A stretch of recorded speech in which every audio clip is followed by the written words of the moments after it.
The others, known to many as White Walkers, were a race of beautiful and strange creatures from the far north of the world, beings of winter and cold. They were able to manipulate ice through their mysterious magics. Legends claim that the others once threatened all of humanity, but have since retreated into the lands of always winter and have not been seen in thousands of years. As a result, the people of Westeros have come to view these creatures as demon monsters, terrifying children with fanciful tales of their ancient enemy. But in truth, little is known of the northern species, and they were last seen so long ago that most current information cannot be trusted, and the truth of their past interactions with humanity may never be fully understood.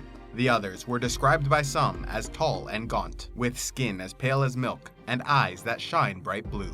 They were said to wear camouflage armor that constantly changed to match its environment. Wielding razor-thin swords of ice, they imbued their weapons with magic, allowing it to freeze and break enemy armaments, making steel swords, axes, and other conventional weapons useless against them. They were also able to summon ice spiders and raise both human and animal dead, riding reanimated horses, bears, and direwolves into battle, and reviving the corpses of fallen enemies to grow their undead army.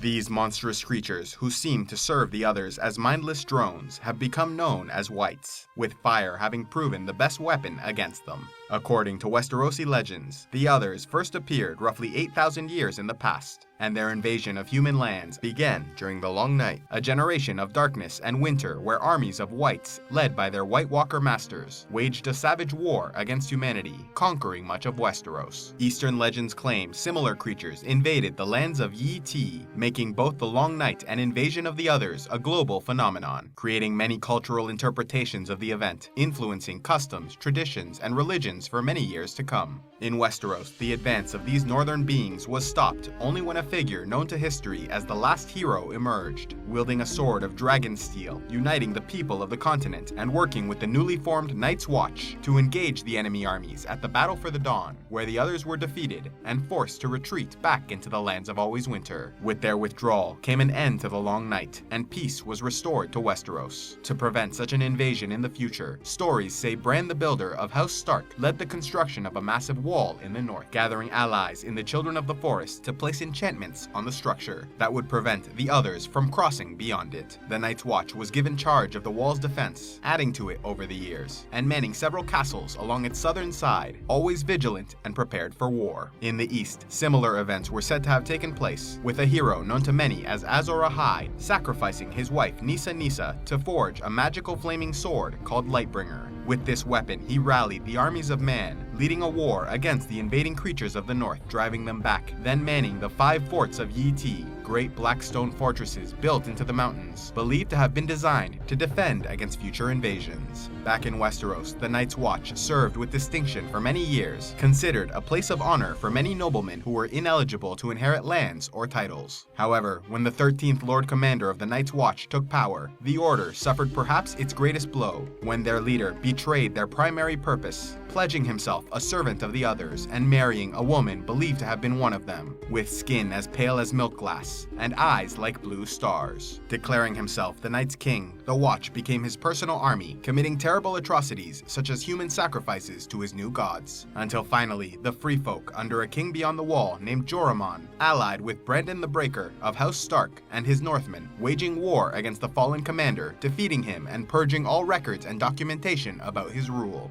For 8,000 years, the others stayed away from the southern kingdoms. However, they have since re-emerged, attacking a Night's Watch patrol north of the wall. Sir Wymar Royce was assaulted and killed, then rising as an undead White to murder his companion Will, with the third member of their party, Garrett, retreating south, abandoning the Watch until captured by Ned Stark, who executed him for desertion. In addition, fisher folk from near Eastwatch by the Sea had reported sightings of the legendary creatures, though these accounts were often ignored by Westerosi noblemen. Yet while the southern realms had grown skeptical and dismissive of stories concerning these beings, the free folk of the far north took this threat seriously, with some even worshipping and sacrificing to the others, in the hopes of gaining their favor and protection. A wildling ally of the Night's Watch named Craster was said to be one of their followers, sacrificing his infant sons by leaving them out in the cold, presumably to be taken by the White Walkers, with some believing they used these children to increase their numbers. The first large-scale battle waged against the men of Westeros would come during a great ranging north of the wall, where 300 men of the Night's Watch traveled to investigate the claims of White Walker activity and the gathering of wildlings behind a man named Mance Rayder, said to be their new king beyond the wall. However, they soon came under attack at the Battle of the Fist of the First Men, when an army of undead whites descended upon them, killing many and sending the survivors into retreat. Samwell Tarly, Jon Snow's best friend and the apprentice of Maester Aemon, was unable to keep pace with his brothers marching south, and while a friend stayed with him, helping him move forward, they became separated from the group and were attacked by another. Sam's friend was quickly killed,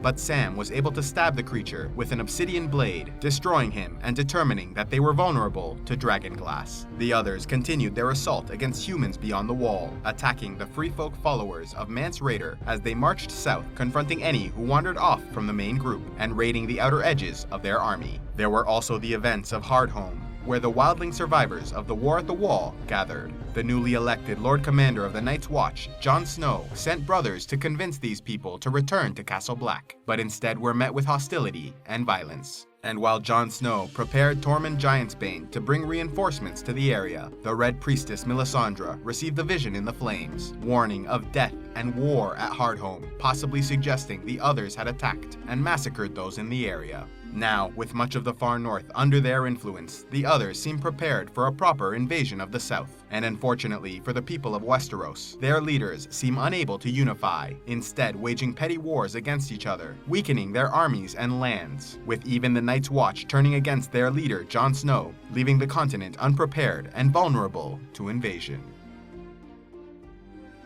A special thanks to all those who have contributed to CivilizationEx. You make these videos possible, and I am eternally grateful for your support. If you would like to help CivilizationEx and want a say in the future content of this channel, click on the Patreon link in the description box below, and pledge any amount you'd like on a monthly basis. Or if you would prefer to make a single donation, you can use the PayPal link, also in the description below.